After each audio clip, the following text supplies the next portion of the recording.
Salti Issa Badio spécialiste de santé communautaire donc wala ko te jaata kende ala kan wala min ka cala bi wala mu violence de kelo fitno sonko lapiro musol nin kewol tema nga korsi ko seta wadu jumale wolo sa sabe kirin ka watu min ka mi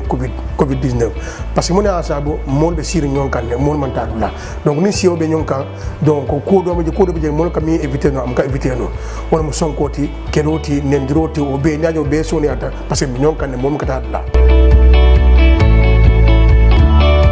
iko muso ni keo mankanya keo sembo wata muso tele donc natra sembo waro bijele nendiro manyana soni ala e budero manyana kela dimbal bije signol bije sata kono kol fana bije donc mol ni ko be ko do kala muso la akana mutala akana tara de dimbal tema molo ba dimbal tema molo ba signol tema molo ba mol tema akati to mayala timi muso la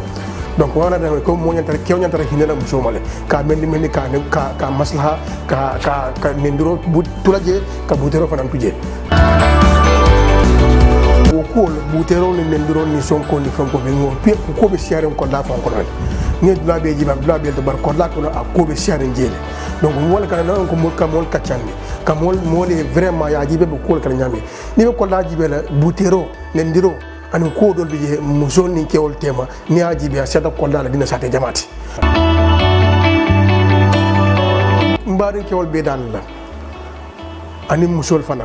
parce que ni ko fitino nendiro kelo akabu la fulo belto soit musol ka ke wala kewol ka ke bara be nyaaw nyaande kewo ni muso man kanya donc kewo nyantere mo nyala ka siya musoti ka sutura ka dema pour vraiment ana dimbar sa keno nyame ana signor sa keno nyame ani sata ko non kol be so ko nyame